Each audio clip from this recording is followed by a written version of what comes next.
Hey guys, Toolman Tim here. Welcome back to the workshop where we create community, find freedom, promote preparedness, and share success.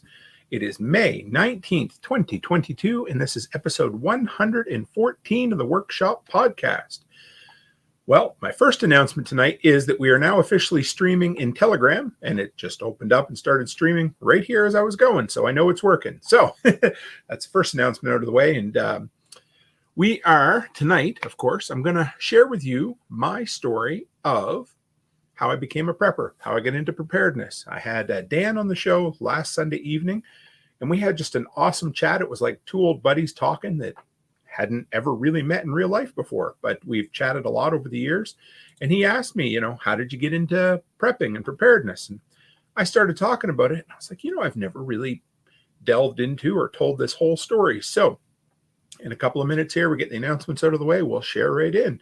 Thank you, Mr. Dixon. So we are now officially streaming on 7 different destinations. We have YouTube. We have the All Seasons Maintenance Facebook page. We have the Toolman Tim Workshop Facebook page. We have Float. We have Odyssey. We now have the Telegram chat group. So if you haven't joined there yet, drop by and join. We're over 100 users now. And of course, we are live on the Prepper Broadcast Network. My family over there, I just absolutely love them. Go by, check them out, add them in your podcatcher, and go from there.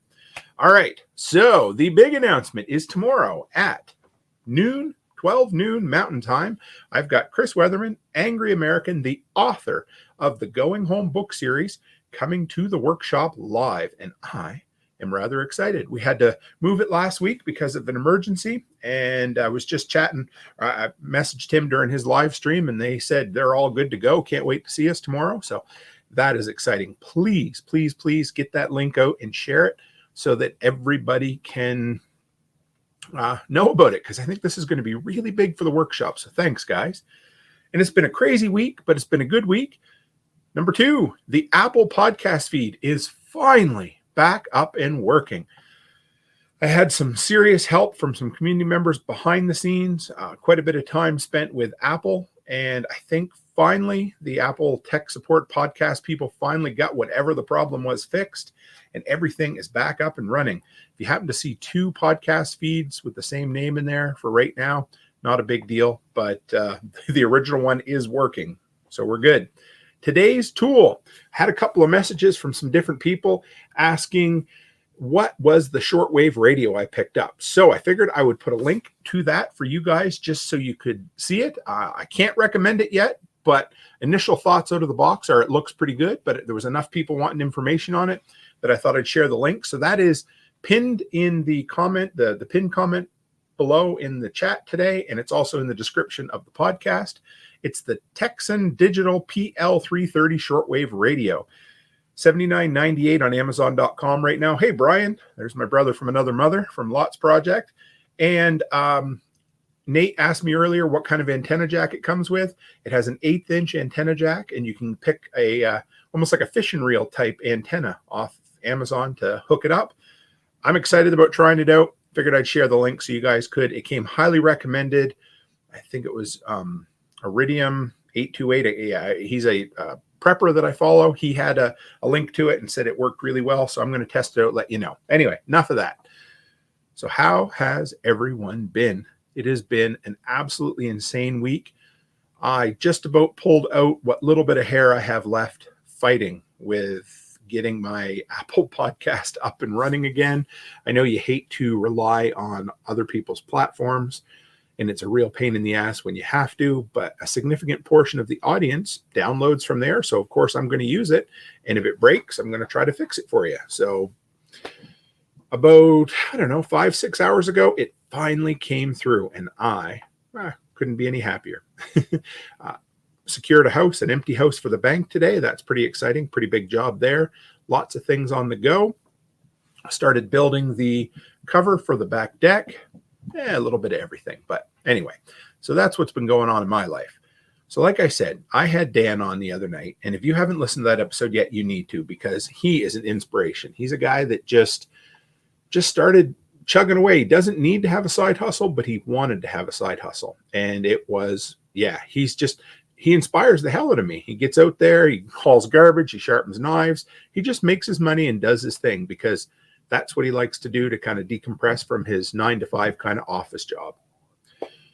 So he asked me the other night, we were chatting, we kind of got through the main meat of the interview, and I think we'd each had a couple of bourbon too many, and it was a great interview. But he asked me, he says, well, I know you're asking the questions, Tim, but I want to ask you one. I said, sure. He said, how did you become a prepper? And that's like one of those things when, it's not quite as good as when somebody asks you, how'd you become a dad or whatever, but you still get pretty excited and you want to share your story. So let's dive in, guys. So I guess the first thing, and if a lot of you have been around the workshop for a while, a lot of you have probably heard this story, at least on occasion, some of it, but I bet you've never heard everything I'm going to share with you tonight. So first things first, I grew up as an evangelical in an evangelical Protestant Christian home, the Wesleyan Church, if you know about that. And in the 80s, if any of you guys, first off, if anybody out there grew up in an evangelical home, you can definitely let me know in the comments, because the 80s and evangelical churches were an interesting time. There was an obsession with the end of the world. So I'm betting, no, I'm not betting, I know where my unhealthy obsession with disaster and end of the world came from. Oh, and we are live on Float Radio tonight, simulcasting. So that is great. Love Studio 8424. So we used to have Wednesday night prayer service, that kind of stuff. We'd go in and hang out. And they got to the point where they were showing movies. And if you guys have never seen them, don't bother. I'm sure they're cheesy now, but all I can tell you is they scared the living shit out of me. They were a bunch of movies called the Thief in the Night movies. And that was the first one. And then basically it was like, hey, if you're around and you don't agree with the government, or you're not a Christian, or if you're a Christian, you're going to have your head chopped off. I mean, shit that a kid in their, anything under 10 for sure should never have watched. And it literally scared me to death, to the point where I was like, every time mom and dad would leave the house, I was thinking, okay, well, are they going to disappear today, or is the world going to end? And it was just absolutely awful. And so I think that's probably where my unhealthy obsession with post-apocalyptic fiction came from. And probably something I never realized until probably 20 years later, but that is probably a bit of the way that I decided to deal with that unhealthy obsession, was to do my damnedest to be prepared for any situation. And when I started, and it all, everybody, you ask anyone, how'd you become a prepper? How'd you get to be a homesteader? And what do they say? Gradually and then all at once. It just sort of happened. I just sort of started getting into it. But a couple of events, I would say, that got me really interested, probably 3. I mean, the first one was watching those movies at church when I was a kid. I'm not a churchgoer now. Think as you will about religion, doesn't matter to me. But that was definitely the unhealthy side of it that got kind of mixed in. And then the next was, finishing up high school. I graduated in 99, and all the Y2K hype was coming. I remember about 3 years before that, there was a biology teacher in my high school, had a big article that he cut out of the newspaper. Anybody remember those things? Frig, they were weird, eh? Actually come to your door, some kid would deliver them, and you'd leave cash in an envelope, and he'd pick it up, and the change you get to keep. Anyway, so he had an article about the Y2K bug and how the world was going to end. And I got kind of obsessed with it. Not like crazy, but just keeping an eye on it, kind of nervous. I was a freshman in university. I came home that winter. I was on Christmas break, and we were all kind of, I don't know, there was about a 10% of us that was thinking, okay, this is it. We are in trouble. And it got me thinking, even though nothing happened, it was a nothing burger, even though it wasn't, because a lot of people did a lot of work to fix it. It really got me thinking, oh man, it just, what would have happened if shit really had hit the fan? What if the planes had fallen? And I'm not saying that I prepare for the end of the world. I'm just saying I'm building my backstory so you guys can know where it came from. Chris Dixon says we're not supposed to get the newspaper anymore? They don't even deliver it to this area. So, although we do have a local newspaper, but that's another story. Hello, Squishy Rio said, woohoo, Toolman Tim. Thank you. Good to have you. So Y2K really got me thinking. That would have been number 2 for sure. And then, went back to college and never really thought a whole lot about it after that, because you're too busy doing whatever college guys do. And then I moved home back to my hometown and soon as I moved into my own apartment, I don't know what hit me, but the bug to start canning. I don't know. I had this desire to be self-sufficient. And another thing, if anybody else would love to come on the show sometime and share their story about how they became a prepper, I'd love to share it for you, because it's a pretty cool, interesting scenario and travel that we've all done. So I get there, I get in my own apartment, and I decide I want to go to the U-Pick strawberry farm. Don't know why. I went and picked an entire flat of strawberries. And I was living by myself at the time. If you guys know what a flat of strawberries are, that's a lot of friggin' strawberries. So I got my grandmother. I said, Nan, do you want to come down and teach me how to make strawberry jam? And I mean, I literally was like 23 and I had no interest in any of that shit for years. And I think she just about fell over. She thought, this is crazy. I can't believe Tim wants to learn how to make strawberry jam. So, of course, I had no jars. So I asked Mom, and I said, I think I remember some in the old basement down in Mom and Dad's house. And the old basement is basically a 4-foot by 4-foot hole in the cement that was beat through, that you can go into like a 4-foot high basement.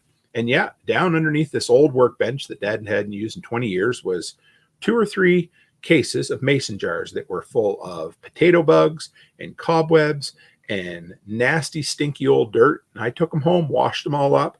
And Nan and I, we made strawberry jam. It was really cool. And I boiled some. And of course, those old jars, 2 or 3 of them ended up cracking. No big deal. And so then I thought, okay, where do I go from here? So I don't even remember where I got the cucumber. Oh no, I got the cucumbers from Dad's garden. So I started canning dill pickles. No, sweet mix pickles and mustard pickles. I don't eat a pickle. I don't touch pickles, but I thought it'd be fun to learn. And of course, you do jam, and what do you do next? Pickles. Squishy says, I want to go huckleberry picking, man. That would be awesome. I've never done huckleberries, but they have Saskatoon berries up here in Alberta. They're okay. They're kind of like a slightly less good version of blueberries, but I hate to say it. Berticus is here. We're going to shout out to him over in the Element chat from PBN. Nice to have you. Love it. Chris says, my first canning experience was a worried call to my mom to help me deal with all try that again, Tim, to help me deal with all the U-Pick strawberries too. I didn't want to throw them out. Absolutely. And that's part of it. You don't want to waste them. And you're like, hey, how cool is this? So I had this kind of neat little walk-in closet, and it's where I was keeping my homebrew stuff, which we'll talk about in a little bit. And so I just started putting them in there. And I don't know, I thought I was set. I had like maybe 15 jars of strawberry jam and 30 jars of pickles. I'm like, well, I can survive the apocalypse now. Little did I know how bad the obsession would get.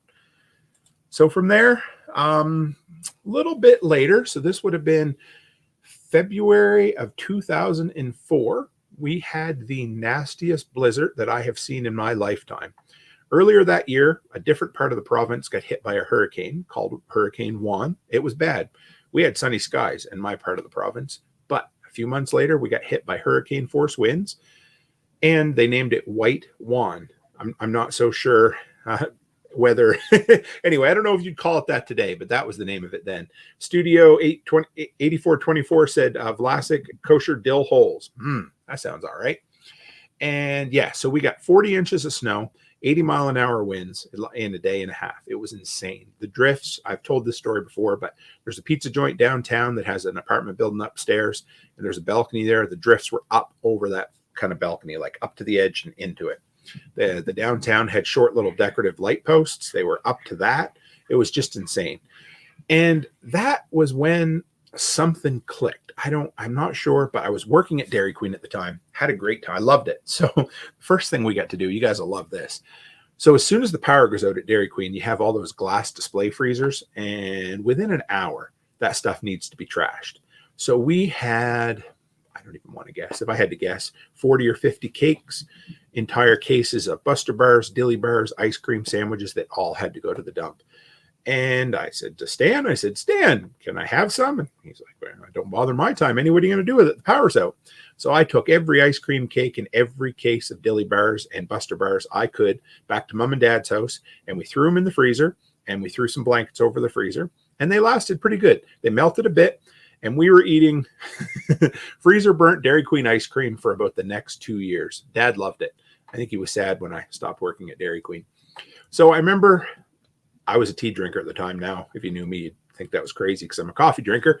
And I ended up really wanting a cup of tea. The power was out for a couple of days. It was nice. I remember playing Risk with a buddy of mine, and I wanted a cup of tea. So I went down to my aunt's house. She had a wood burning stove in her kitchen, and I got myself a cup of tea. And when I was down there, I said, Nancy, I said, I want to run around and check on some of my coworkers. Do you have anything I can give them? And she said, well, if they want tea, they can come get it. But I got this old box of candles.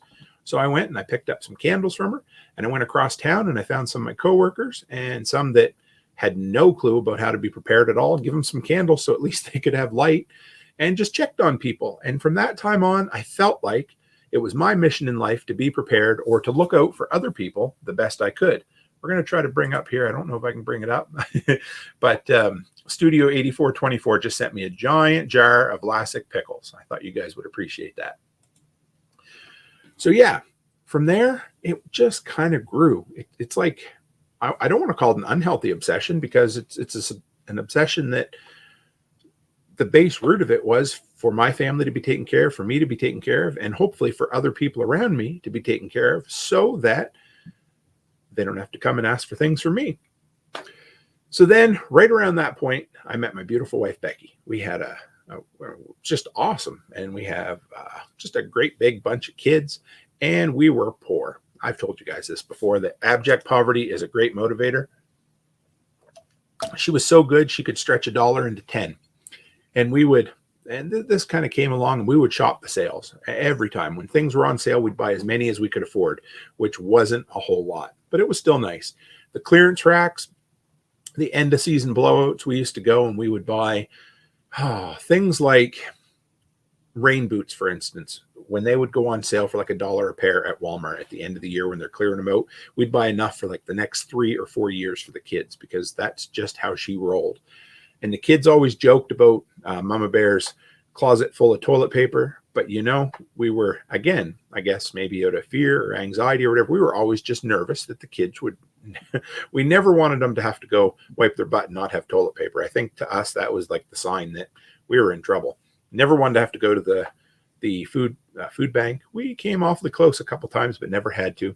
And so we just kept a closet full of toilet paper and a shelf full of laundry soap. And that was kind of, hey, John Palmer says he's back. I didn't even know you left, man. And so we just kept all of that stuff so that we could make sure our kids were looked after. You know, years ago, they called that being prudent or being a normal human being. And now it's a little bit crazy when you got a little extra toilet paper on hand. But wasn't nobody laughing 2 years ago, were they, guys? So that's when we kind of put it into, I guess, I don't know if you could call it the next level or whatever, but that's when we got layer chickens, goats, and meat birds. And we learned a lot. So Becky, she got these beautiful gel nails or glue-on nails or something for our wedding. And we were on our honeymoon, and it turned out it was time to slaughter our meat birds. So out she was out there trying to do it with those nails on.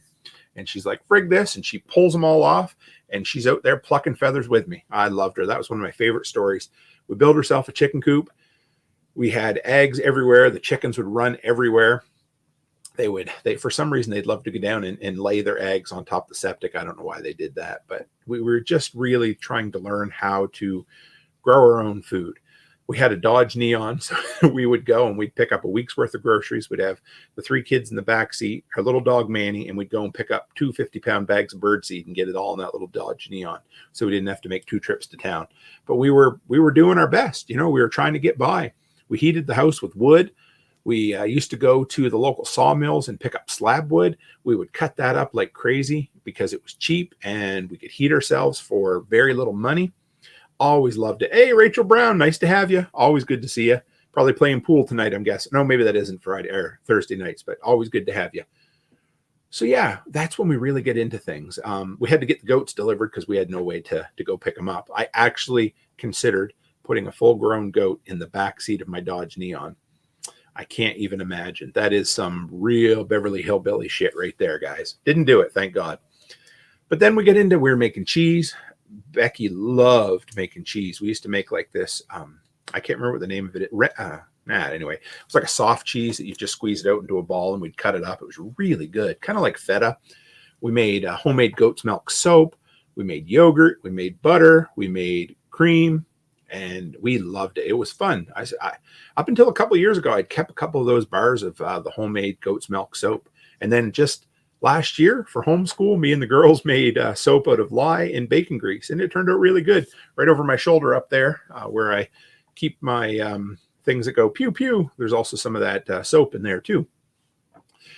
But yeah, we loved it. We were into it. I mean, a lot of it came out of the fact that we didn't have 2 dimes to rub together, so we were just learning. Then and I mean, along the way, you guys got to know when you're learning preparedness, there are some things that you just screw up royally. Well, I tried my hand at water glassing eggs. I did a whole bucket of them in like that slack lime or whatever, and it was well, it was good. Except when we finally had to move. We moved to a house that was a little more affordable for us, and I completely forgot the bucket behind. So I don't know how they ever turned out. Always thought about that for years later. Then we get into a lot of water bath canning. Anything we could can that we were doing tomato sauce and homemade chili sauce. We tried our hand at pickled green beans, but nobody really liked that. We were trying everything. That was the first year we finally grew a garden, had pretty good success with it. You know, you learned every year. Sometimes you had good luck with potatoes. Sometimes you had bad luck with potatoes, but we tried everything we could, and we did everything we could to get by. Squishy says, my wife wants to take home a goat and a baby cow in the back of the Dodge Caravan. Well, we drove a Dodge Caravan for a lot of years, and I'm not going to say it's not possible. I would probably do that. Absolutely. Especially if there was a way to make sure you could secure the goat's horns, if it has horns, and the baby cow, no problem at all. Just line the whole thing with tarps. I actually hauled a dead deer behind back home in my grain caravan one time. I just made sure I put a tarp down, and I still managed to get blood on the roof of the van. Becky wasn't real impressed on that. If I ever got pulled over, it would have looked like a murder scene in the back, but hey, that's country living, right? So I really got into reading self-reliance books at that time. And there was a lot. Do you guys remember magazines? That was also something that was a thing until they're not, although they're still around. They're just harder to find. But yeah, I read, I've talked about Back to the Basics book before. Loved that. I used to borrow that from the library or from my Aunt Carolyn, my Aunt Janie let me borrow hers for a while. And it was, I loved that book. I got a Putting It Up book for canning. That was absolutely my favorite. And, and the Firefox books, if you guys are, Firefox, Foxfire books, those were great. The best one I found there it was kind of a mix between story and it was a homebrewing book, basically how the old timers made wine. I love that. And there was just, Possum Living. If you guys have ever read that book, you got to look that up. That was just awesome. What else? And The Joy of Homebrew. So I haven't even talked about that, but at that time as well, I thought about maybe starting, YouTube wasn't even a thing at that time, but a website called The Apartment Brewer, because again, I was broke as a joke, but I like to drink beer. And I made some, and it was horrible, but we drank it. And it was fun. I enjoyed it. And then I got into, we'll talk about making the wine after a little bit. But yeah, and then magazines. I used to read Mother Earth News a ton, Backwoods Home. And then the one I was the most fond of, we were given a subscription for our wedding, and it was called The Rural Delivery.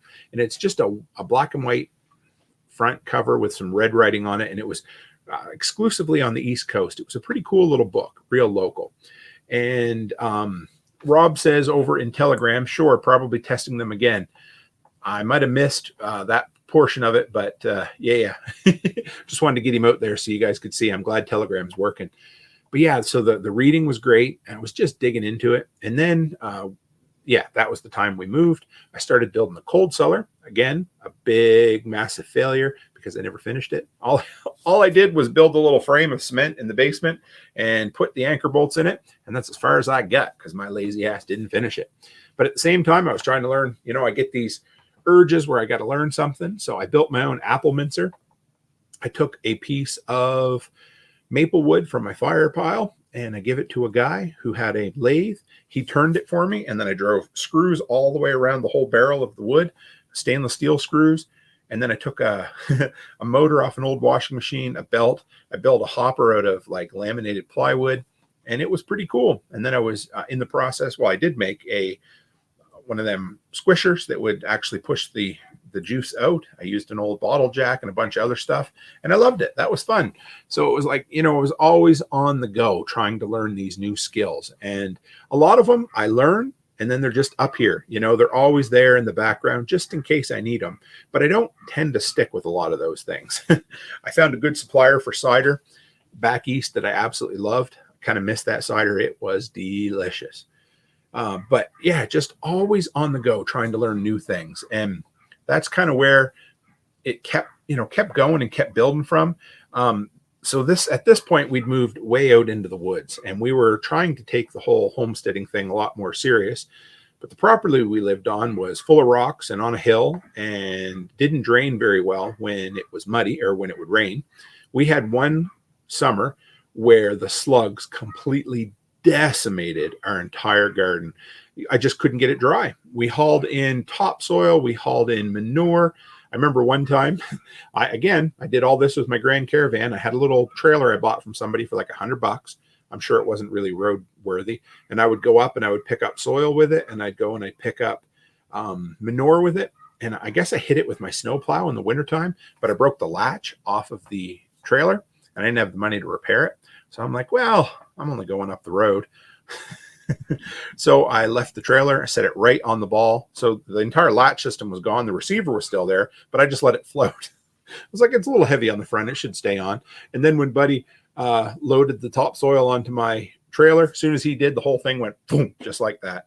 So I had to be very careful driving home. Let's just put it that way. But I was always trying to do what I could to get by with as little as I could, The garden one year was great, but the bugs out there were enough to pick you up and carry off. We had to wear full bug jackets and pants just to go out and work in the garden. It was friggin' miserable. Hated it. Couldn't stand it. So anyway, but from there, I got hit by another kind of prepping passion, and that was collating or collecting family recipes. Because first off, my grandmother, my kid's great-grandmother, had died in 1990. So she'd been gone almost 20 years at this point. And my other grandmother, she wasn't getting any younger. And my aunt, she wasn't young either. And they all had family favorite recipes that I wanted to make sure that I could pass down to my kids, which I have since done so far. And it is awesome. And yeah, Martinson family says, sounds like a party. Hey, Charlie Cole, we got a great group in here. Hey, Josh Sloan, how are you? Always love seeing PA Prepper in here. Good to see you. So yeah, we got into it. And okay, so what I did, and this was really neat, and I think back on this really fondly, and I am so glad I did this, but because my grandmother, she turns 100 this year in August, and she hasn't been with it for probably 10 years. But I went to her house and I said, Nan, I'm going to buy everything for seafood chowder. You need to teach me how to make your seafood chowder. And she walked me through it, and I wrote the recipe down as we went.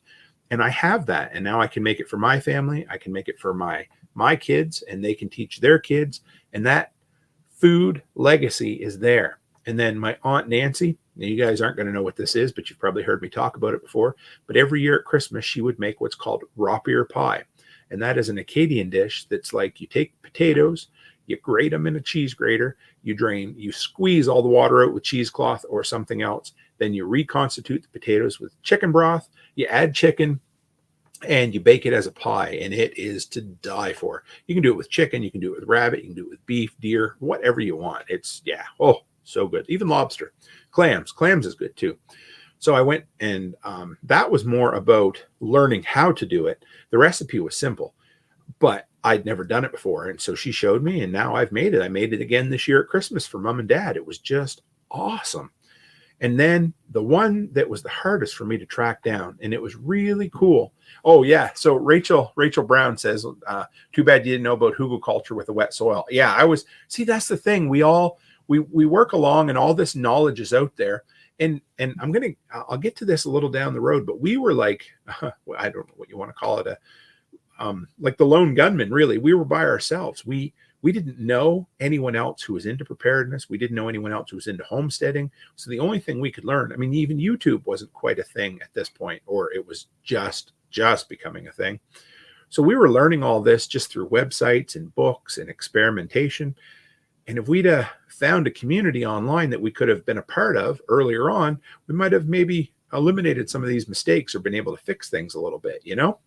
So yeah, anyway, the one I really wanted was my grandmother Glenna's bread recipe. She died when I was 9 years old. I remembered it, but it was, oh, wow, Jaggy Thistle's in here. Good morning, brother. Hope all is well over in across the pond in Scotland too, my brother. Good to see you. It's early there for you. So I started contacting all of my extended family looking for her recipe because she'd been gone, like I said, almost 20 years at that point. And finally, my aunt said, I think my cousin had it. So I messaged her, and yep, she did. She sent me Nan's white bread recipe. But in the meantime, I got her brown bread recipe from another aunt, and and her donut recipe from yet another aunt. And that aunt has since passed away, and I'm just so glad I did. I wrote it down. I've taught my girls how to make it. It was like a family heirloom that I just felt compelled to figure out. And now I make it all the time. And well, not at this point, but I used to make it all the time for mom and dad, and they loved it. And yeah, absolutely. And Jaggy says, yes, you are right, my friend. Granny's recipes are always the best. That is 100% true, my friend. And we got to hold on to those things, because if we lose them, it's like preparedness skills. If we don't keep doing them, if we don't teach the next generation, they're going to be gone. I mean, I had to work really hard to find a lot of this shit out. And I hope that a lot of what I teach and share online is there for generations in some form or another. Maybe it'll be virtual reality. Who knows? I don't know. But it would be really good if, other people can learn from that. And hopefully it's not quite as a difficult journey as mine was. And then at that point, of course, again, I always say it, but we were broke. We had to make everything from scratch. I remember sitting down and calculating if it would be cheaper to make our own granola bars or buy the granola bars from Walmart. And it turned out to be cheaper to make our own. So we were making everything from scratch. Bread, of course. We learned how to make homemade tortillas. Granola bars were really cool. The kids loved that. And we had a well-stocked pantry. Couple things I forgot to put in my notes, but at the same time we started tapping maple trees, and I made maple syrup, except I didn't have an outdoor fire to do it on, so I boiled the shit out of it for like a day and a half on my electric range. I'm sure it cost me like $45 for the half pint of syrup I got. Then we started collecting ocean water. We were basically boiling that down, trying to extract the sea salt. That was a lot of fun. We had a lot of fun with that. Charlie says, my granny made a pecan pie without all the syrup. I wish I'd written that down before she passed. And, I'd heard that from a lot of people in my family, and I thought, yeah, I got to do this. I'm glad I did. I was just lucky I was able to get the recipe, though, because like I said, she'd been gone for a long time. And Jaggy says, it's because they had to cook with limited items, especially during World War II and Depression. It had to taste good. We are losing their skills. Ain't that the truth, my friend? There was I always saw the recipe for Ritz cracker pie that supposedly tastes like apple pie. I've never tried it. Anybody out there has? I think it'd be pretty cool. But I love some of those old-fashioned recipes. Old-fashioned ginger donuts. Oh, those are so good. Oh, we got all kinds of people. Oh, Berticus is over here now. Hey, Berticus, this is Albert. He said, this is cool. You have it working on so many platforms. Great to have. And Rachel says, why? Yeah, I know, Rachel. Why are the best family recipes so not keto? Well, what I can tell you is bacon and eggs is damn well keto. And that was probably a family staple for a long time. So that's something. But you're right. It does kind of suck that a lot of those staples from, the mid-century there, although we're probably getting on to almost 100 years ago now, were so non-keto friendly. But they're good for a treat, and it's worth learning and sharing those skills for sure. Charlie Cole says mock apple pie. Yeah, I think that was one of the things that come out of the Depression as well. And I can't remember her name right now. If somebody can remind me, throw it in the comments. But there was a video channel on YouTube quite a few years ago, and it was an old lady sharing her Depression era recipes, and it was awesome. She's long since passed away, but the channel's just a wealth of information. And right as soon as COVID started, the guy, her nephew, I think, that was putting it together, went back through his archives and found a whole bunch of other footage and put out 2 or 3 more videos. It was awesome. She was great. But yeah, so we got into, like I said, making all our own stuff. And at that point, we got a chance. It was really cool. We got to buy a great big old house with a lot of really nice farmable land right on the Bay of Fundy. You could see the Atlantic Ocean from our window. You could hear it at night. We were probably, I don't know, be a quarter of a mile. It was, yeah, really close, and it was really nice. So we bought it. We took the chance and we bought it. And of course, as you guys know the story, we were digging ourselves into a pretty big hole at that time. Didn't realize it, but you know what? I always say you can't cry over spilled milk and mistakes made in the past. But along this entire journey, I was learning and learning and learning. So we'll talk about what we did down there. And Jaggy says, and when the old recipes, where is it, not as many E numbers and other preservatives, everything was fresh, no supermarkets, no freezers. Ain't that the truth? Yeah. And I mean, it was a type of stuff that, they were smart. They knew how the things that would last, they would cook them and leave them out. And the things that wouldn't last, they would eat them up right away, or they kept that never-ending pot of stew. So when we moved down Digby Neck, like I said, that house was 130 years old at the time.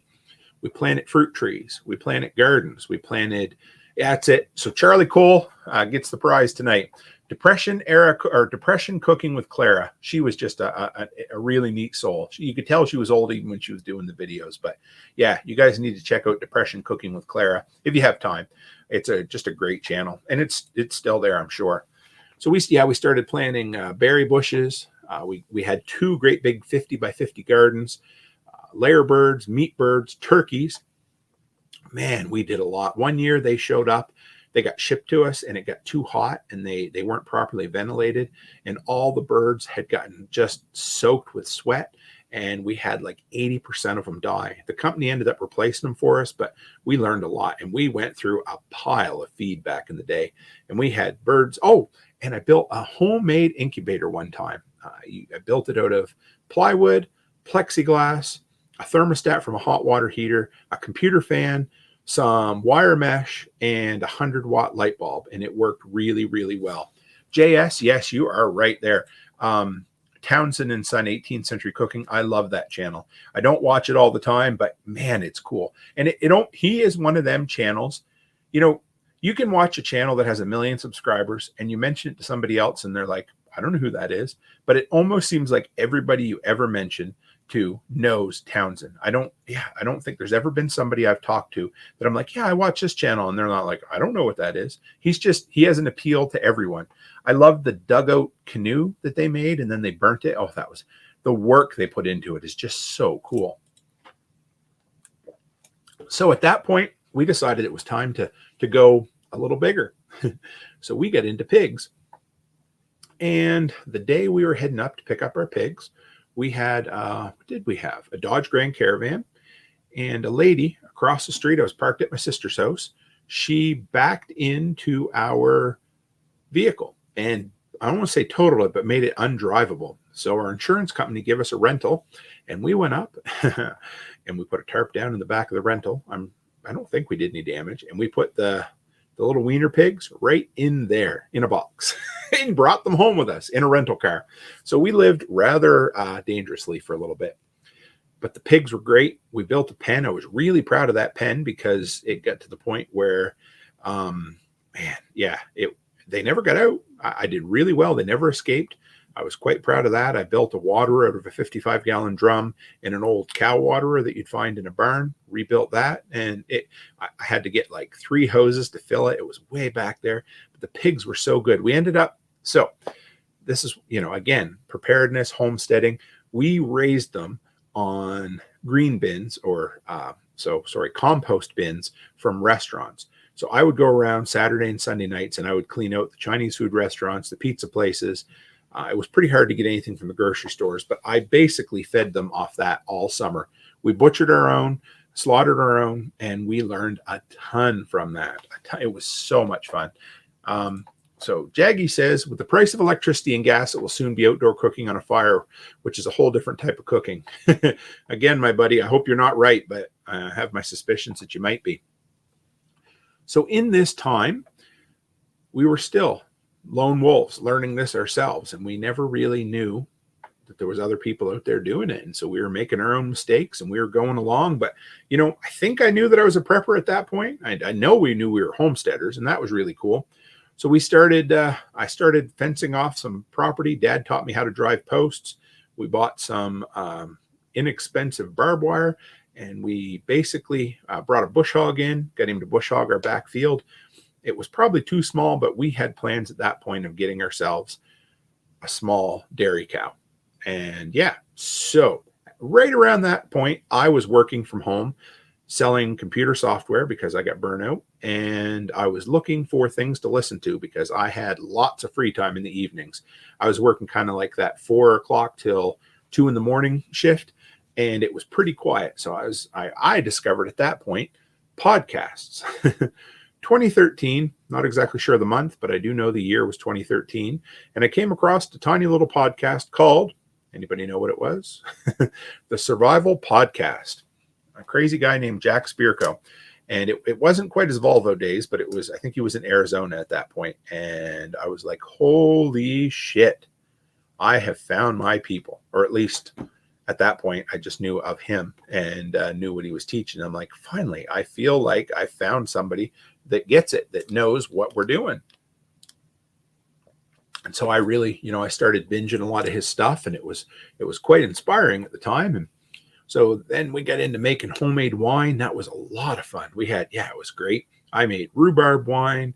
Oh my God. Peach wine. I used to have a buddy I worked with that would let me go and pick up his dropped peaches for free. Yeah, the Jetta days, John Palmer says. Yeah, I think I come in just after that. And I think I said Arizona. I meant to say Arkansas. Sorry. Anyway, so yeah, we started making wine. So peach wine, strawberry wine, rhubarb wine, blackberry wine, raspberry wine, strawberry wine, all of it. And it all turned out pretty damn good. And I made it with, a lot of it I just made with table sugar, bread yeast, and whatever water and whatever I had. And man, it was good. Now I'd been doing a lot of home brewing at the time, just kind of perfecting it, learning it. And then the bug bit me, and I decided it was time to make some homemade fuel. So I went to a guy's house one day. I stopped off to do a delivery for work, and he's like, hey, you want to try some moonshine? And I kind of knew what moonshine was. I thought, sure. And I tried it, and it was pretty damn good. So I thought I should be able to make this. And so I spent 400 hours and $400, and I built a still out of like a crock pot, not a crock pot, like a little boiling pot that you would like cook stew in. Got a rubber gasket made for it, got some copper pipe, and I just ended up making one batch. It was pretty good. It was really strong. And I enjoyed it. Before that, I tried the freeze distill method, and I had no luck with that if you guys have ever tried it. So anyway, I built it, tried it, and that was where it stopped. It was fun. I got to get back into it. I know I'm pretty sure that my brother a little south of me here, Mr. Dixon, I think he's tried making fuel on occasion too. So I got to get back into it, give it a shot. And Jaggy says, just went and checked. It's $2.87 a liter per gas here. Holy cow. Canadian. Right now, I'm $1.70, which is right around $5 US a gallon. Oh, and so that makes Jaggy, 60% higher than me, 70%? I'm sorry, my friend.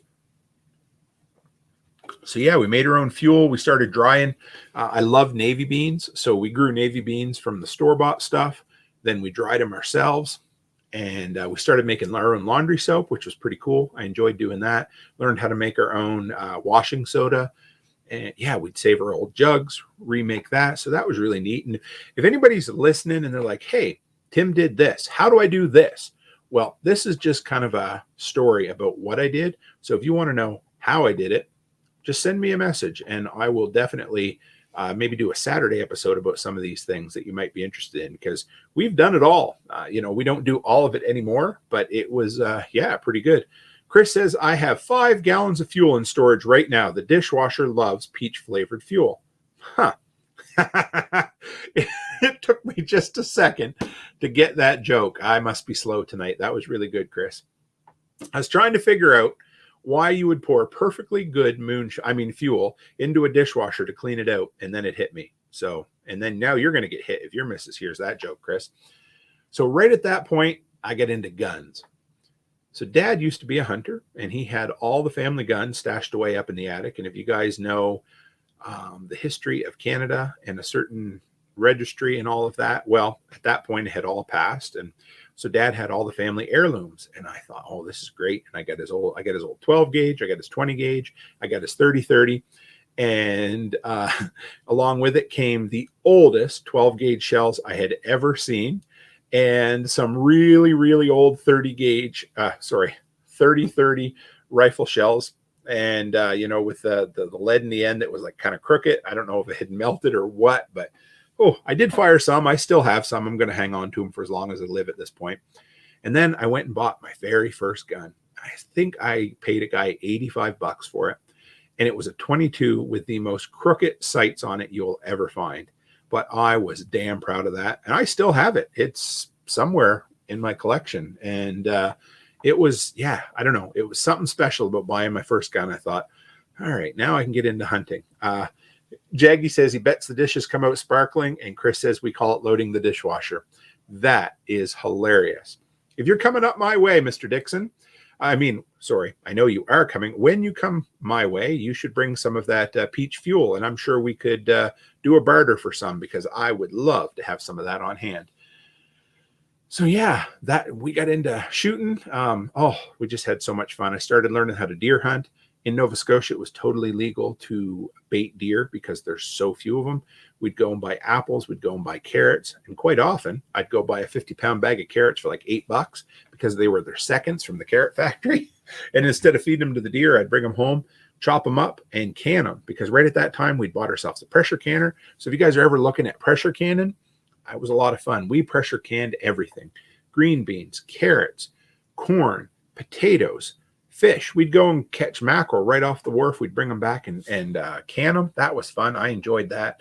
And if you're nervous or anxious about learning how to pressure can, it's really not that bad. And speaking of which, I need to get my pressure canner back. I lent it to a lady I met. I met her for like 5 minutes at the hardware store one day. I ended up knowing her husband, but I lent it to her because she needed one and I wasn't using it at the time. So I need to get that back before I forget.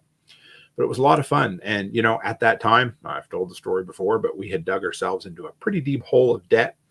And so before too much longer, we ended up kind of having to leave a lot of this behind. But we were learning and learning and learning. And so from right there, that is about the point that Becky and I said, we need to move. Because, right? And it sucked. I won't lie. And I'm being absolutely transparent with you guys that, sometimes you make mistakes in your past and you have to move on from them and figure things out. And we did. And we left a pretty cool homestead behind at that point. But what we took with us was the experience and the skills that we had learned. And I was able to eventually transition that into kind of a more urban lifestyle. I wouldn't call where we live urban, but it's, rural urban. It's a small town. And so we moved across country. And you know what happened? And maybe this happens to other people too, but for just about a year moving to Alberta, I completely lived a non-prepared lifestyle. I felt like a fraud, a phony, at least when I stopped and thought about it. I could care less about being a prepper, being prepared. I didn't buy anything extra. We didn't stock anything extra. We just lived our life because we moved to Alberta and we were going to live our life, damn it. But I couldn't escape it because that bug had bit me and it stuck with me. So I'm not even sure exactly how it started, probably when I was driving for the oil patch. But guess what happened? I started listening to Jack again. I remember I was out in the garage and I said, you know what? I need to start listening to some stuff out there. And the first thing that came along was a TSP podcast. And I loved it. It was awesome. Started listening and I'm like, I know what I need to do. So one of the first things I did was I got my ham radio license because I wanted to do that for a lot of years, never got into it. And I had a lot more time, kind of. So I studied and I called up one day and the guy's name was Bill Till. I can't imagine he's still alive, but he was the instructor. He was like 95 at that time. And I called him and he's like, yeah, he says, are you married? I thought, well, that's an odd question. He said, you come on up, you bring your wife, come to my house for supper, and then I'll test you afterwards. He didn't know me from anything. And so it was a pretty cool experience. I passed my test. He got my license to me and I frigged around with that for about a year afterwards, just doing 2-meter because I wasn't proactive enough to make sure I got my license so that I could do, worldwide communications. Still got that on the back burner. Jaggy says, the mistakes we make, we learn from and do our best not to repeat them. Anyone who hasn't made mistakes is not worth listening to. Thank you, my friend. That means a lot. And hopefully we learn from them too. Rachel says, everyone I talk to is positive. All pressure canners explode. I just got to ask, does anyone actually know anybody that had a pressure canner explode unless they were making a bomb or something? I've never met someone that's actually had a pressure canner explode. It just seems like, you know, how every town has an urban legend or whatever. It seems, I'm sure it's happened, and I'm sure there's somebody out there that does. But for all the talk of pressure canners exploding, I haven't seen or heard of one yet. So Jaggy said he got his license 4 years ago and still waiting for my first QSO. Yeah, that was basically me. I made a couple contacts on the 2 meter with the repeater, and that was it. I bought all the HF gear. I think that's what it's called. If Nate's listening, he'll let me know I'm wrong because I love him. And yeah, so we ended up, I got long distance radio. I got an antenna tuner. I got an antenna. I just haven't quite got to the point where I'm ready to go back and take my test again, because I really do want to get into it. So that's why I picked up my shortwave radio the other day. So at that point, we went real heavy again, and our girls had grown up a fair bit in those couple of years, and we started building probably the biggest food pantry we had, and we had the bomb shelter closet in the basement. The girls got a kick out of that because that's where we put our long-term storage. We started vacuum sealing again. I bought a vacuum sealer. Actually, I was quite proud of that. A few years before we moved out west, I saved up they were like air miles that you could earn from the work from home job, and I ended up buying one for free with my Amazon gift cards, and I still have it, and it still works. But we had decided we were going to live in town, so we changed our preparedness lifestyle. So we started making contacts. I found the Hutterites and started buying produce in bulk from them so I could can it. I made contacts with the local butchers, and I start buying meat from them. We buy a side of cow every year. That's our form of preparedness. Like I said, I got my ham license, and I bought more guns. We'll leave it at that. I acquired a generator and then had said generator stolen from me. That was a sad day when I went out to the garage and seen where my generator was sitting on the shelf, and all that was left was the 4 circles in the dust where the feet were sitting. Somebody thought that they wanted it more than me, but that was totally on me because my dumbass left my garage door open all night with a light on in the garage. So it was just like, I don't know, it was like crack for a crackhead. They were walking by and they could almost smell that damn generator in there. So as you can imagine, I'm quite a bit more careful with my generators now. So then that brings us to where we live today. And of course, at some point, about 3 years ago, I decided it was time for me to start sharing what I had done. And a big part of being a prepper was building your own business. And so I thought, hey, I'll start sharing that. But it didn't take me too long to realize that my real passion, of course, was preparedness and prepping. And my whole channel came along. And hey, there is a good buddy of mine. And I've mentioned him. He pops in sometimes, and I just love him. He is a radio man, and he is just an awesome guy. Ed Shaw, he says, life choices. When I was trying to decide whether or not I should go back to school, my cousin told me, sometimes you got to turn your life upside down to put it back on its tracks. Best advice ever. That is awesome, Ed. I had a good buddy that always used to say, you got to make a mess to fix a mess. I think this is a much more eloquent way of saying it. That's awesome. I love having you in here, my friend. It's just great. He was one of my first bosses at the Boys and Girls Club years ago. And when I got the job at the library, he called me Conan the Librarian. And I remember trying to sneak a drink of his beer at the social one time when I was way too young to do that, but it was an empty glass. So I didn't get in trouble. But yeah, he's a good friend that we've kept up all these years, and I was real proud of him when he decided to go back to school. So it's great to have these friends all over the place. So from there, you guys saw I built that big, what I call prepper pantry. I turned my 6x6, 8x8 area that they used to store water in. You have a cistern inside, turn that into a prepper pantry. So we have a big stocked pantry now. Keep building my supplies. I put solar on the garage. I'm hopefully this year, and I like having goals. I don't know about you guys, but to me, having goals is a big reason that a person loves life. I was just talking to my mom tonight, and I said, as soon as fall sets in, I start setting goals and start making dreams for next summer. I'm like, okay, I'm going to get out here and I'm going to start tearing up this sod. I'm going to build this deck. I'm going to fix this garage. I'm going to learn cement and all of that. And so a big part of, I think, being prepared and being a prepper, and I know that word is so scary to some people, but it really isn't. It's just all about looking after you and your family and your community. When good things or bad things happen, right? And it's the type of thing that's supposed to make your life better, even if nothing bad ever happens. And honestly, that's the most likely outcome. Jaggy says, urban prepper, I would love to live out in the sticks, living in a city of 500,000 population with limited storage, and you have to be inventive and prepare a bit differently than country folks. Absolutely. So I got a shout out. There is a lady called the Apartment Prepper on Instagram, and I reached out to her a little while ago. And in a couple of months, she's going to be coming on the show. We're booked up quite a ways out at this point, but that was something I knew. There was a lot of people out there that, probably wanted to learn how to prep in small spaces. And she's an expert on it. She's rather humble and says how she's not an expert. But I said, literally, your name is the Apartment Prepper.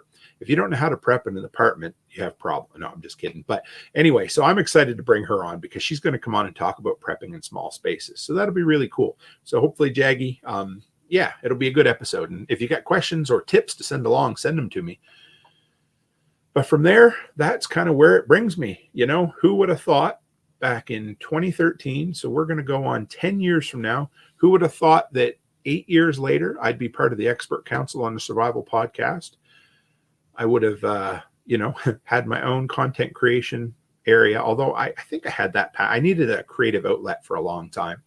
At one time, I wanted to start a channel called The Frugal Father, which was basically, teaching my how-to skills on just, the easiest, cheapest ways. I thought about doing a website called the Apartment Brewer, or the, apartment home brewing. I always kind of had that. I even tried, a few years back. I called it 5-minute movie reviews, and it was fun, but I didn't get any traction with it, and I gave it up. I always knew sometimes you just have to wait till the time's right. And so, yeah, like I said, how would you have known that? How would I have known? I'd be on the Survival Podcast. I'd be part of the Prepper Broadcast Network. That I would have went to Nicole Sauce's spring workshop and been a featured speaker, and that I'm going to be a speaker at the got to thicken the. So who would have known I'm going to go to North Carolina and speak at the world or the North American's largest outdoor prepper expo? Like I'm just tickled pink. And who would have known? Who would have known that? Back in 2003, 2004, buying myself a flat of strawberries would bring me to North Carolina at the world's largest prepper expo, because I fucking well didn't know that. And how cool is it, hey? Martinson family says you got to thicken the Canadian accent, bro. Just let me talk to my parents for a little while, or they're coming out to visit. We're flying them out finally, since all this COVID shit's finally gone. We're flying them out this summer. They're going to come out for 2 weeks. And we are going to, I'm sure my accent will thicken up quite a bit. JS says, my alter ego is secondhand prepper. I'm a frugal son of a bitch. And everybody tells stories about Josh and how he's able to find some really cool cast iron and things like that. Letty Lou, thank you. She says, my movie reviews are the best. I appreciate that. And you know what? That's what's kind of cool. I am so glad you guys embraced that, because it really allows me to get that, that movie itch out of me without having to create a whole nother YouTube channel. And that's the beauty of long form content. If somebody logs in and they see your podcast and they're like, oh, movies, I'm not going to listen to that. Whatever, but I love it. And I appreciate that you guys support me on that, because that's just a little passion and I like to get it out there, and it gives me something to talk about. And I'm glad you listen. And Jaggy says, oh, brother, you're great. He says, it's all the hard work you put in that brings you to where you are today. I'm very proud of you, brother. Thank you. I appreciate that. And, so Ed says, forget Canadian accent. Wait till you get a load of his Nova Scotian accent. Yes, absolutely. No doubt about it. We're going to go out in a boat and we're going to have some fun. And normally what happens is it's not just the accent. I don't know if I've shared this story with you before, but it was really funny. My brother-in-law, Barrett, he's from Alberta. And he came out one day, for a couple of weeks, and visited us in Nova Scotia. And he had, me and my buddy Matthew, my next door neighbor, we decided to take him down to the islands. It's a hiking trail. We had a riot. Anyway, so we drove all the way down, all the way back. It was basically a whole day's trip. He sat in the back seat, and when we got home, his wife, my sister-in-law, well, soon to be wife, it was my sister-in-law. She said, did you have fun, Barrett? He says, I had the time of my life. But he said, I couldn't understand a goddamn word Tim or Matt said, because our accent gets thick, and then the speed goes faster. So, I think I talk fairly quick as it is, but you get me around my East Coasters and all of a sudden it's just like this. I'm talking and talking and talking. You can't catch a word in edgewise. And then all of a sudden you start, oh yeah, it's bad. But yeah, he had a blast. He had a great time, but he couldn't understand a goddamn word we said. I thought that was pretty funny. Rachel says we can feed off each other's movie nerdness. Absolutely. And John Palmer says, we know you need all the help you can. Ain't that the friggin' truth, man? I can tell you that. Ask Becky, she'll tell you. And Jaggy says, wait till you come over the pond. I will make you go home with a Scottish accent. And the Scotias have an accent compared to our, oh yes, Greenkeeper Willie accent we have here. I love that. Yeah. I always love Groundskeeper Willie. But yeah, it was, I don't know. I kind of hope you guys enjoyed this. I like sharing story. Sometimes it's cool to have a more laid back, chill episode. It's just fun telling our stories. It gives us somewhere we start, somewhere we are. And I guess it allowed me to see how far I came too, which was kind of a really, really neat journey. Letty Lou says, that's what everyone says about Ireland. Give him a few drinks or after he's spoken with his sisters. It's horrible. Oh, that's what my dad said from Ireland. Yeah. I appreciate that. Absolutely. Well, guys, if you got any questions, you got any comments, throw them up here on the live stream. I enjoy it as far as that goes. So where are we heading this week? Well, geez, the week's almost over, but the biggest episode of the week is coming up tomorrow. I don't know if you guys have heard me talk about this, but we've got Angry American, that's his pen name, Chris Weatherman, the author of the 10-book Going Home series. Oh, wait, I said 10-book series. It's now an 11-book series with a 12th one coming up. I am so friggin' stoked. That's tomorrow noon Mountain Time. What'll that be? 2 p.m. for all you guys on the East Coast. Hey, there. Oh, friggin' James is on there. Yeah, so James is the CEO of the Prepper Broadcast Network, and he had to come up here and say, you've become a valuable asset for us at PBN. Thank you, my friend. And James, you guys heard me talk about the VR headset. Well, my wife might have ordered me one that James recommended for Father's Day. So I'm going to do some gun training in VR, and I will let you know how well that works. But thank you, James. I consider you a friend. So thank you. Letty says, I'm so damn excited about tomorrow. I am too. This is the biggest interview I've ever done. I promise I won't fangirl out too much. Nah, I've chatted with him a little bit in the back channels, but it's going to be great. It's going to be good for the channel. I just can't wait to get him on here and pick his brain about the book we're all reading. I mean, the book we literally started a book club about. So that's really cool. We've got some more. We got a bunch more exciting guests coming up. I've got a couple more in the pipeline. I've got the Casual Preppers podcast guys coming on here, Cam and Colby. I am stoked about that one too. So Jaggy's got a question for us. Let's check this out. He says, what are your prepping deficiencies that you need to work on? And what is the things everyone seems to forget? Rachel Brown says, what time again? 12 noon Mountain, 2 p.m. on the East Coast where most everybody lives. So I got to say, for Jaggy, he wants to know what are your prepping deficiencies are. So this is one of those things. Prepping's funny, right?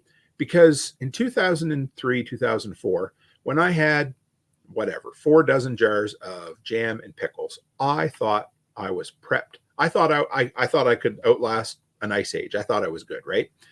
So the thing is, a lot of people get lost in how much do I need? What do I need? And I think one of the big keys is to prep in levels. You know what I mean? So it doesn't get overwhelming. It's easy to get focused on one. Like everybody has a thing they like. Like who doesn't love guns and ammo, or who doesn't love meat, or who, you know what I mean? Like, or it's easy to get dry goods. Like I used to go and buy big bags of rice or whatever, that kind of stuff. So I don't know if there's one specific area that a person would have a deficiency in, but I guess what I would call a deficiency is how a lot of people focus on one area to the detriment of everything else. They might get a generator, but they forget fuel storage, or they might store all the fuel, but they forget to upkeep their generator.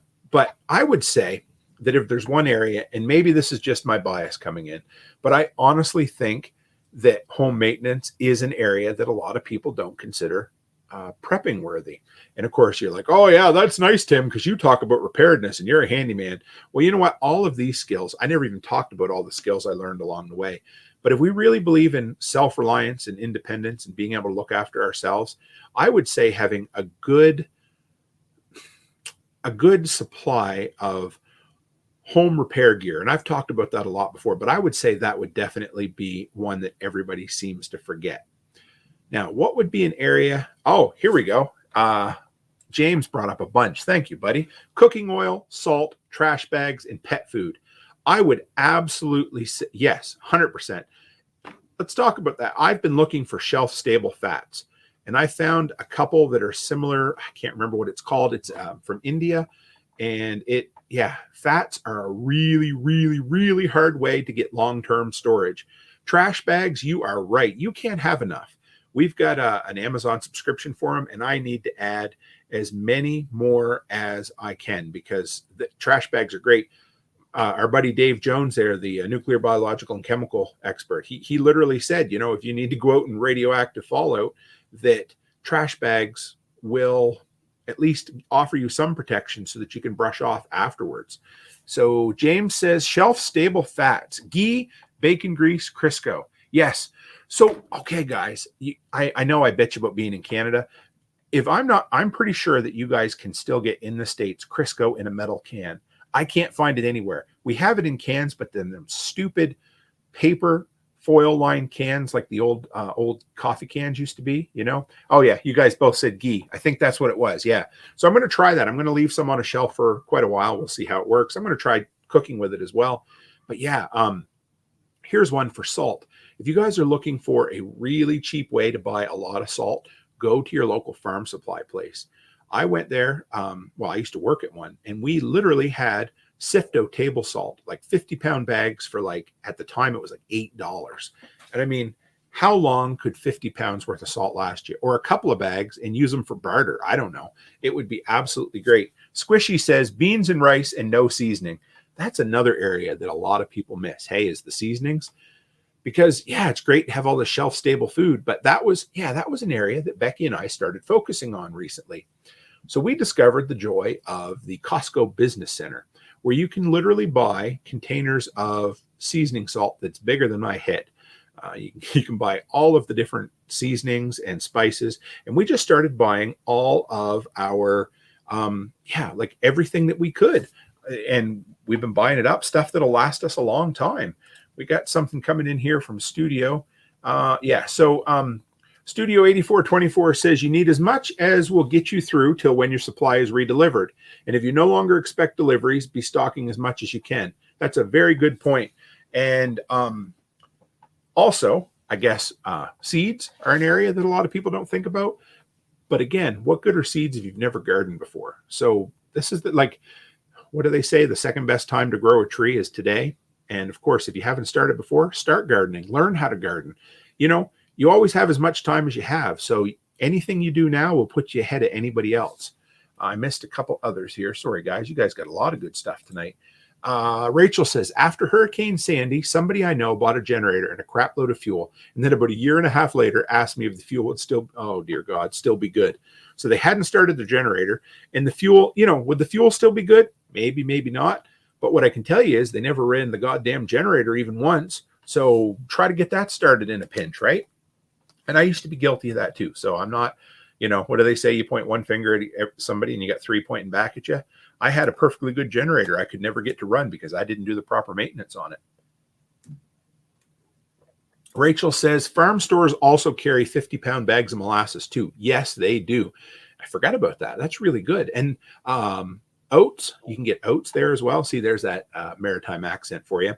And you can get, what is there? Oats and wheat, a few others. And if you want to get even more into the bulk, talk to the farmers. A lot of times, if they bought like an entire silo worth of stuff, you can go pick some up from them for almost nothing, make a trade with them.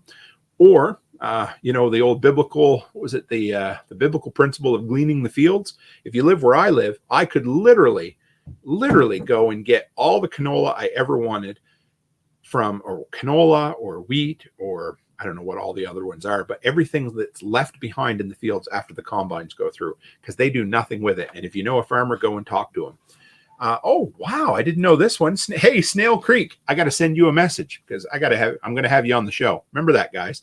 We've been chatting. Well, he'd been chatting with the missus, but Redmond salt, 50 pounds, $16 at the feed store. That is a great tip. Thank you, man. That is great. Letty says, my dad loves seaweed. He's always snacking on it. So we called that dulse, D-U-L-S-E in Nova Scotia. And every year in the summer, when the seaweed would come in, people would go down and pick it off the rocks or scoop it off the water. And you would see entire driveways or entire unused pavement roads where people would put all the seaweed out.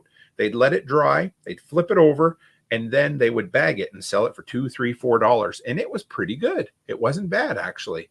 And I saw Jaggy. Sorry, I missed it. He said, seaweed, add a little. Plus, it's a food everyone turns their nose up at. I don't mind it. I kind of enjoy it. The chewiness of it, is like chewing on a rubber band. If you ever used to do that in high school, elementary school. Jesus, you imagine chewing on an elastic band in high school. But yeah, it is a little rubbery, but the flavor is great. It tastes like the ocean. Let's put it that way. And James says, I have a mixed new gas. I have mixed new gas with year-old gas before and got the generator started. Absolutely. And you guys have heard me talk many times about PRI-G. It's literally the best fuel stabilizer on the market. It's the only fuel stabilizer that claims you can add it to old gas and it will rejuvenate it. And also don't forget Magic in a Can Seafoam, because if you have neglected your small engines and you're able to at least get it to turn over, sometimes with a combination of starter fluid and then, of course, putting your Seafoam in the gas tank, will clear out the carburetor and you'll have it purring like a kitten. That stuff is awesome. And let's see. Josh says, embarrassed. I'm going to replace my first mower carburetor. New skill for me. Don't be embarrassed. That's an incredible skill to learn that I bet you not 1% of 1% of the population know. I had to learn that out of, again, abject poverty. I had a weed whipper and I needed to get it working. I had no idea what to do. I talked to Terry, the guy at Home Hardware I worked with. He's like, you need to buy a carburetor kit. I'm like, oh, okay, that's what I'll get then. I went on eBay and bought one for like $6 and I learned how to change diaphragms, the little needle valve, the springs, the screens, everything. But it's not easy. But you can do it, Josh. I believe in you. And if you run into any trouble, you got my phone number. You can text me or you can email me because I'll help you. I love hearing people do that. And Jaggy says, I'm in my mid-50s and I still chew on a rubber band and get sent to weave baskets in a fancy room that's all padded. Yeah, I don't know why I equate chewing on rubber bands with licking windows, but doesn't that just kind of seem like it goes hand in hand? I'm not sure. Here we go. Oh, we got all kinds of great things tonight. Rachel Brown says, I buy hydrogen peroxide, isopropyl alcohol, and other things by the gallon at the feed stores. Yes, and some places, for some of that stuff, you need to have friends who are farmers, but a lot of times farmers will just be like, if you're paying for it, yeah, you can put it on my account, or not on my account, but you can use my land location is what we have to do up here. But yeah, that's great. I get a lot of that stuff. I got a gallon of isopropyl alcohol from a move out. They left it behind in their rental. So I got that out in the garage. I might not use it for a while, but it's there. Martinson says, I haven't changed a mower carb since high school. Might as well learn new. It's not bad. It really isn't. The hardest thing, well, the first thing you need to do is just take those two long screws out. Don't unhook the fuel line from the carburetor, because most times, for whatever reason, they're tiny anyway, and they put that damn model number on the inside of the carburetor. So you got to take it apart, or at least take it out to get the model number to know what you need to order for gaskets. So take it out, but do not, you can just loosen the screws because they're long. So you can pull it out. Don't unhook the gas lines because you don't want to screw that up or make a mess. So just pull it out. Sometimes you can get your phone in there, take a picture, but once you have the model number, then you can find the gaskets or the new carburetor. Then do it after that. JS says, might be a good side hustle skill when finding non-working equipment. Yes, Chris Dixon, he's always in and out because he's doing things. He picks up stuff from the side of the road, from, I would assume, from bulk pickup day, whatever it is. He fixes them up and sells them. He had recently what was it, a treadmill? I can't remember what it was, or a vibrator. Yeah, I think it was a vibrator. Boy, anybody listen to that's going to wonder. You remember about 10, 15 years ago when all the rage was you could buy those platforms that you stood on and it supposedly shook the weight out of you? Well, he had one of those that he ended up turning into a rock tumbler or something like that. But yeah, that is a great skill. And you're diverting waste from the landfill. You're making money. Hey, there's my daughter. Man, every one of my kids have been in here like crazy. Liv, just as we're talking about that, my daughter Liv shows up. Hey, babe, it's nice to have you. Squishy says that's a good one, Rachel. I always try to have a good stock on that. My wife says it's too much, but hey, it helped at the beginning of 2020. Ain't that the truth? And Jaggy says, sounds like a Toolman Tim demonstration video to make there. How to change the mower carb. Yeah, I could do that. I have a plan of doing some generator maintenance videos. I got to reorder some parts, but yeah, I'm going to do that. So yeah, I could definitely, I'll tear an old one apart and just show you how to do it. It's not that hard. It just takes time. Having a can of brake clean on hand is huge. John Palmer says he uses the battery operated stuff. I'm guessing that's about about the stand-on vibrating pad that we were talking about earlier, because that's what she said. But yeah, I'm sure I could do a carburetor video. I got so many videos in the kind of in the back of my mind going on right now. Oh yeah, sodium bicarbonate, 50 pounds baking soda, feed mill. I never thought of that. I got to check and see if our local place has those. What, Snail Creek, if you're listening, what do they use that for at the feed mill? Or why do they sell it in 50-pound bags? Is it just because it's something that they have? And don't forget, guys, like at the hardware store, you can get lime. Hydrated lime is great for so much stuff, but just don't mix that up with regular lime. But it's really handy to have on hand. And you can buy it dirt cheap. And if you need lye, you can go to the plumbing section and pick that up. John Palmer says he hates small gas engines. I totally get it. I've almost switched entirely, to battery-powered landscaping gear. I just love it. We run the 2 DeWalt battery-powered mowers. They work awesome. I got 2 I had 2 weed whippers till I burnt one up yesterday. So I seem to burn up those cheap $99 20-volt ones about once a year. But I put that heavier head on it. I'm sure it didn't do it any favors, but I was mowing up against, some people have those big tractor tires that they grow plants in. Well, it was real thick, wet grass, and I was just flying through it. And all of a sudden I look down and there's just smoke coming up because the motor is down in the head of the weed whipper. So it's hooped. But I had to go back to my 60 volt. I love that thing anyway. I just ordered an edger. So you guys might think, wow, you're into landscaping and you've never owned an edger. I have a hand edger, one of them stupid things you step on, but I wanted like an electric or a powered edger. So the end of the head goes on to my DeWalt weed whipper, and I'm going to be able to edge up. I really got it for the new 12 unit I look after because I want that place looking really sharp. So I'm going to go around and do all the edges, and I'm excited. It'll fit on pretty good. Yes, John says I'm sure we're talking about lime here. Is great for water glassing fresh eggs. Brian Gardner says, I'm a pharmacist, but always tinker and learned how to replace clean carbs on mowers and do what others said, fix up the ones I find. Give it an hour of time. If you can't, then out it goes. That's pretty close, Brian, to that's what I follow too. If you can get it fixed really quick, keep it, but don't spend a shit ton of time on it, because the problem is, what's your time worth, right? It absolutely, if you're spending so much time into it, I don't mind spending an hour on something. I mean, I can spend an hour surfing YouTube or Facebook real quick. So an hour is nothing. But yeah, if you get way into it, it's not worth it. But there's a lot of, I've probably thrown so many small engine things to the dump that I could have fixed up, but I just haven't taken the initiative recently to do it. But yeah, there are a lot of being able to rebuild. Snail Creek says it helps keep bloating down in livestock. Thank you, sir. I just learned something new again. Seems like every time I talk to him, I learn something new. That's awesome. Jaggy says, it's amazing. All the plans we have whirling around my podcasts have been in the planning stages for the last 10 years. Have all the gear, but still not the guts to do it. It's okay, my friend. And like Homestead Glamour Girl, nice to have you. I always love seeing you in here. Your name just makes me smile. I don't know why, but I love it.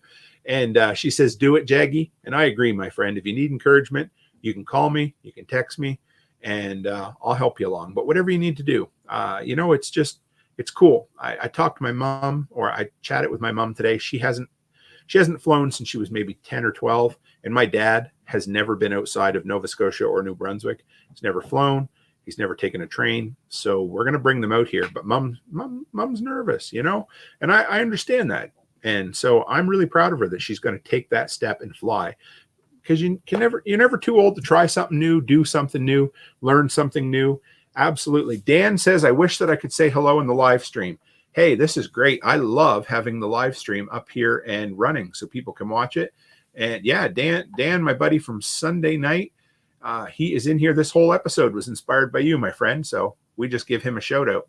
And John Palmer says, you can do it all night long. And if anybody saw my LFTN presentation, I hope you know what that's about. You just made my night, John. Martinson family says, have them jump in tandem. But yeah, there's so many. I don't know. The community is what's great. Hey, I love this sharing. I love hearing about what other people can do, what other people are doing. Like, I mean, Josh, you know, he said he's in his 50s and he's learning how to change a carburetor. Like, that is awesome. We're never too old, right, guys? We the only time is when we're not on the right side of the sod, and at that point, carburetor don't matter to us. But I'm serious. Always learn something new. One of the things I'm most excited about this summer is I am going to run my own sidewalks, or my own walkways, pathways here at the house. And I'm going to learn, damn it, how to do it. I'm going to learn how to do the reinforcing wire mesh, how to do the forms, how to pour the concrete. It's all going to be new, but I am excited as hell. I'm going to get a bobcat, a skid steer in, and I learned a little bit last year or earlier this year, but I'm going to do it. I'm going to have fun with it. I don't know. It's fun. This project that my buddy Ken Ash from, oh my God, Liberty Pod. Oh my, sorry, Ken. I just butchered the name of your podcast. You're going to Constructive Liberty. There we are. Jesus, what's wrong with me tonight?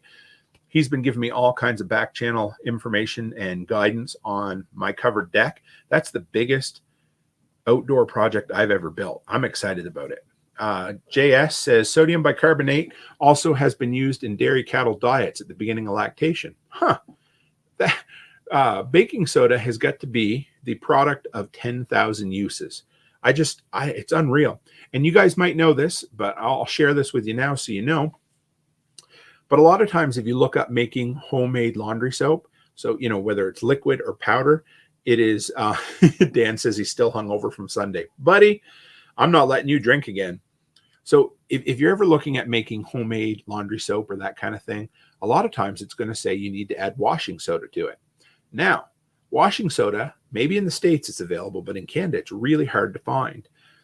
But if you take baking soda and you put it on a tray and you bake it in the oven, I cannot remember the length of time at this time, but basically it releases, I want to say it's the carbon dioxide that's trapped in it, and it converts regular baking soda into what is called washing soda. And then you have cheap old baking soda turned into washing soda, and then you can add it to your homemade laundry soap. So just something, if you never tried it, try it. It's kind of cool. And Jaggy says, technology we have today, like YouTube and the World Wide Web, is the best learning source. In the 70s and 80s, our internet was the grandparents and their knowledge. Funny story. How about the Encyclopedia Britannica? So in grade 3, right, Mrs. Jernay's class, I do not know why I remember this, but I'm even going to call this poor girl out by name because I'm sure she'll never listen to it. But a girl named Heather, her family had encyclopedias, and we had to pick I don't even remember what year it was. Anyway, it doesn't matter. So we had to pick a country and we had to do a report on it. We all came in and did our reports, and she did her report on West Germany. However, the Berlin Wall had fallen about a year before and Germany was reunited. And the teacher was like, you know, she was all disappointed that she did a project on a country that didn't exist anymore. And, you know, it might sound funny to the kids today, but she literally pulled it out of her encyclopedias because that was there. And it was funny. It's funny how that times have changed. When I started working at the library in 1997, they had just brought in what they called the Encompass system, and it was the first online. I actually threw away, when we moved into the new building, I threw away all of our old card catalog thing. We kept the wooden frame of it, but we got rid of the actual cards, and they'd been used for who knows how long. And then all of a sudden the internet comes along, and I remember I don't know why I was thinking about this, but our library was the first place in my town to have a T1 line, and people used to be able to come in and do distance education. And that seemed like an absolutely insane idea in 1997. I remember I had unlimited access to a black and white laser printer back then, and we had to save everything on a 1.44 megabyte floppy disk. How crazy is that? And that was 25 years ago. I was teaching people how to use this information superhighway thing, because I remember my grandfather, we went to visit him one day, and he said, "Did you hear about the new highway they're building?" And I said, "No, Gramps, I didn't." He says, "It's some kind of super info highway." I was like, "Oh, buddy." Yeah, he's a good man, but anyway. So it was pretty neat. I remember teaching a lot of senior citizens, and now, I mean, yeah, who was I talking to the other day that were saying that senior citizens were getting into gaming like crazy? I don't even remember where I had that conversation, but it was crazy. And Dan says the Dewey Decimal System. You are right, my friend. That was cool. I still remember that. Oh man, 921 is biographies, I believe. Anyway, I knew the Dewey Decimal in and out. I actually applied to be a librarian technician. So I would have been a full-fledged Conan the Librarian if I'd have went away to college for it. I applied for the library tech course, got accepted. I applied to the entrepreneurship course, got accepted, and decided to go do a Bachelor of Arts in Comparative Religion instead. Something highly, highly usable. A skill that translated very well to my evening manager job at Dairy Queen, I can promise you that. But I did learn a lot from it. I learned how to public speak. I learned how to learn. I think that was probably the best part of university, was learning how to learn. It was awesome. Ed, oh my God, yes. Oh, guys, I got to talk about this too. Ed Shaw says, "I remember writing the grant applications to get the computers and security system for the Boys and Girls Club." I remember that. And then soon after, the computers showed up. I got to set them up. Do you guys remember Age of Empires? Because we had these computers that had CD-ROMs, and I used to go in after hours and I would sit and play Age of Empires for hours. And we used to get these, I don't even think we had the internet on them, but we used to get these magazines that would have like 30-second clips of music videos. Oh, it was just the advent of the internet was so great. Oh, Jaggy says Commodore 64 was spectacular, and now a phone has more computing power than the Apollo mission. It's crazy how much forward we jumped in the last 30 years. I can't stop talking about it, but I did the damn VR headset the other day at the theater, and it was just like a whole new experience. I was like a kid at Christmas. I just wanted more. I'm sure I can see how it get addictive, but you see how far we've come. I don't know if I've ever told this story. Maybe I have, but I remember when I was a kid, Dad said, "I need to show you something." And this was at the IGA. So this was in the late 80s. And he said, "Come upstairs. I'm going to place the order." I said, "Okay." So he took it and he ran it through something that I was like, "What are you doing? You shredding it or photocopying it?" He goes, "Nope, that's a fax machine." I said, "What the hell is a fax machine?" He said, "Well, I just took the order on this piece of paper. I run it through here and it sends it through the phone lines to Halifax and they get the order." And I looked at him and I said, "There's no way that it'll ever get any better than that." Boy, how did I know? How wrong was I? John Power says, I'm hooked on Pondex. I don't know what that is, but if you, fill me in there. That's pretty cool. Oregon Trail. I didn't play Oregon Trail, but I played a shit ton of Where in the World is Carmen Sandiego. We used to have that on the little Apple computers in my elementary school. I loved that. And Jaggy says 2 lines and a dot was Atari Tennis that kept us amused for hours. Yes, I loved Freeway on the Atari 2600. If you guys remember that, it was the little chicken that had to get across the highway. I loved it so much that when I went to New York City the first time, I went to Greenwich Village, found a vintage video game store before there was such a thing. And I got a copy of it for like $5, and I brought it back to my buddy. Martinson family says, my cell has more power than my high school in grade 9. Do you guys remember those TI-85 or TI-81 calculators? Well, a good buddy of mine, Mike, he just took a huge step in life. It didn't work out for him, and I think he was kind of disappointed, but I was so proud of him for taking the huge step that he took at his age. We were born on the exact same day, so it's kind of cool, and he tried something, and I'm glad, because the worst thing you can ever do is not try something. Anyway, he is a friggin' genius, and he programmed a NASCAR game on his TI-81. It was incredible. It was so cool. I remember sitting there watching anyway, I don't even know how he did it, but Ed says, hours of wrestling games with you and Clyde. Yep. I'm trying to think of which ones it would have been. I'm sure it was probably Royal Rumble on the Super Nintendo would probably been one of the big ones.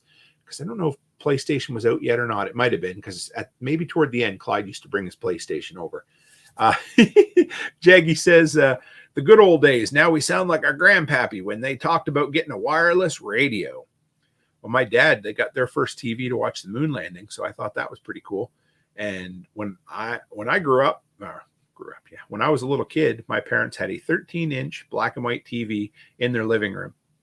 And eventually they went and bought a 19-inch used color television from Home Hardware and give me the black and white one. So I got to play my Nintendo on a black and white TV. My kids, I think it was Alice, or maybe it was Gracie, I can't remember. And she's like, when did things start being in color? And I'm like, well, what do you mean? She said, the good old days when things were black and white. And of course, they thought that the world was black and white, I guess. I thought that was really sweet. But yeah, it's, I don't know. It's fun. And you know what I love? I love seeing all the new technology. I love embracing it. I said I rented a car the other day that had that adaptive cruise control. That's one of the best things. I can't wait till the car will drive me around. I mean, I love driving, but for highway driving, yeah, it'll be great. All right, guys, we've been an hour and a half. And I really, really, really appreciate this. I love this after conversation. The people, 90 minutes is usually a pretty damn good episode. And I'm sure that the listeners in the audio will get a ton of value from this. So thank you, guys. This was absolutely wonderful tonight. And one more here. Jaggy says, just show them the old rotary telephone and ask them how to use it. Gracie one day handed me the phone and said, I don't understand what that noise is. And it was beep, beep. And she had never heard a busy signal before. And she finally heard it. I'm like, oh my God, I'm getting old, right? So anyway, guys, I tell you this every single week, but I absolutely appreciate that you come and hang out with me. It is the highlight of my week. I just love it. And two things. Number one, this was on Love You Too, Liv. Thanks for coming in, babe. So number one, Prepper Broadcast Network, if you're not supporting them, James, the entire family that I'm a part of over there are incredible people. So add them in your podcatchers. If you get value from it, go by and become a membership. And my buddy Carl A.D. Brown follows me up tomorrow on the Prepper Broadcast Network. He has The Strange Truth, where he talks about Christianity and news stories that most other people don't want to talk about. And of course, we cannot forget, I got to plug it one more time. So guys, I will share the link tomorrow morning. And if you guys are around, help me be workshop ninjas and get that shared out, because we are going to get a huge crowd in here. So bring your questions and we will chat with Chris Weatherman, otherwise known as the Angry American. And we're going to have a hell of a time tomorrow. So bring your bourbon, bring your questions. And guys, thanks, Ed Shaw. As always, stay happy, stay healthy, and have a hell of a good week.